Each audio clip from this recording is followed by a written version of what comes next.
Bang ang pumanaw matapos sumantak ng pagkain. Masama ang loob ng kanyang kapatid dahil sa kumakalat daw ng fake news tungkol sa kanyang pagkamatay. May report si Ian Cruz. Hi mga idol, kain tayo mga idol. Chicken.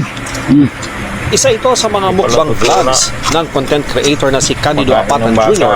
o mas kilala bilang si Dongs Apatan na may mahigit 400,000 followers sa Facebook. Marami ang nagulat sa pagkamatay niya sa edad na 38 noong June 14. Sa post sa kanyang FB page, may namuong dugo sa kanyang utak base sa CT scan. Itinanggi ng kapatid niyang si Lea Apatan na baka ang minukbang sa huling upload ni Dongs. Fried chicken daw ang inulam nila ng umagang iyon. Bago umalis papunta sa kanyang kaibigan, kumain daw ito ng mangga. Di raw nila inaasahan na uuwi pala ito sa kanila na bangkay na. Masakit din daw ang mga fake news na kumalat. Masakitan dito kami kay karon kadang hindi mo bito siyang katawanan sa mga tao. Kadang magway mga respeto ba?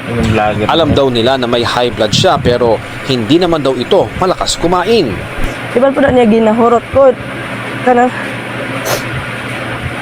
dili ba hangol or busaw si Manoy, daghan ka siyang natabangan. Nalaman ng cardiologist na si Dr. Tony Liachon ang nangyari kay Dongs. Tumaas ang blood pressure niya, pumutok yung ugat sa brain niya. So, ang kinamatay niya, hemorrhagic stroke. Ang paglantak sa maalat na pagkain at maraming karne, sadya raw may masamang epekto sa katawan. Everyday mo gagawin yan. So, magbabara yung ugat mo rin sa brain. Pwede ka rin magka-heart attack.